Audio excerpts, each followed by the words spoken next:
Bonjour et bienvenue sur QG. Je la voyais tous les samedis après une recherche intense avec ma mère d'aliments dans les rayons du magasin. Elle était le Graal de mon aventure de consommateur. Difficilement accessible, il fallait choisir la bonne queue pour avoir la chance de la voir rapidement. Mais on avait le droit à des sourires ou un échange d'amabilité. Parfois, rien. Compréhensible pour un emploi tellement difficile. Aujourd'hui, elle est en voie de disparition sans un mot. Elles sont la vitrine du magasin, le dernier souvenir du client. Les petites mains ont plus de 1000 articles à l'heure en moyenne. Ne plus dire caissière, mais hôtesse, sourire compris. 1 300 €. C'est le salaire net médian d'une caissière en temps complet. Elles ont été remplacées par les caisses automatiques. Jamais malades, aucune grève. Elles fonctionnent même les week-ends et les jours fériés. Un bonheur pour les patrons de la grande distribution, mais une catastrophe sociale à venir. Selon une étude de la Fédération du commerce et de la distribution de 2019, le métier a enregistré une perte de 150 000 emplois. Et cela s'est accéléré avec le Covid. Et voici les conséquences. Augmentation du chômage technologique et rupture du lien social. Et nous sommes tous concernés. This is a good beginning of my plan to dominate the human race.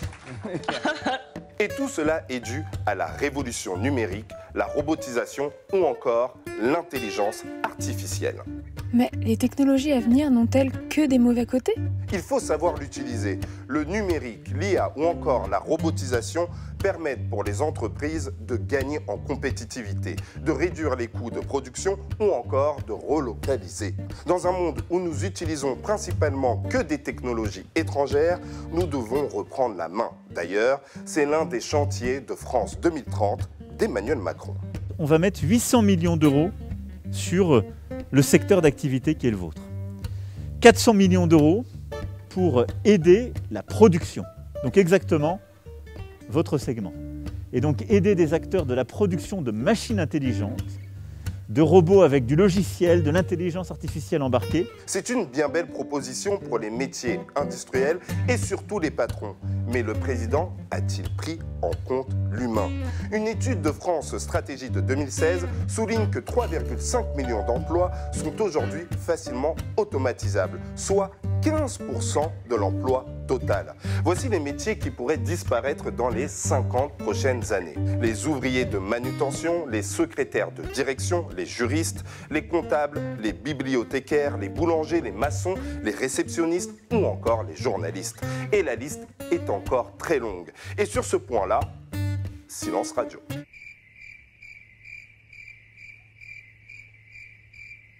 Aucune communication de nos politiques à propos de la casse sociale à venir. Et que pouvons-nous faire? Faut-il s'en inquiéter? Normalement, non. Enfin si nous laissons notre avenir dans les mains de patrons comme Sam Altman. Sam Altman, c'est le créateur d'OpenAI, à qui on doit ChatGPT dont on a parlé tout à l'heure, ou encore DALL-E, un générateur d'images. Lui, il explique qu'il faut arrêter de stresser. Il faut arrêter de stresser parce que même si on n'a rien à faire, lui, il milite pour un revenu minimum, c'est-à-dire une pension que l'on aurait tous et qui nous permettrait de s'adonner à des loisirs ou encore à la génération d'actes créatifs. Bref, c'est quand même assez reposant, ça nous rassure un petit peu. Donc nous avons un patron qui nous propose un futur à la Matrix. Très peu pour moi. Et c'est le problème. Le gouvernement devrait s'emparer de ce dossier et prendre des mesures. Il faudrait que ces technologies n'arrivent pas sans des discussions accrues avec les syndicats. Il faut aussi une refonte de l'école pour préparer nos enfants au futur monde du travail. Ou encore intensifier les formations des salariés pour éviter qu'ils ne soient plus en phase avec le marché. La technologie doit soutenir le salarié et non détruire son emploi simplement pour obtenir un gain de productivité. Et pour réussir, c'est à vous de pousser vos élus à mettre rapidement ce sujet sur la table. Je vous laisse méditer en suivant les émissions et actualités de QG. À bon entendeur, Luce.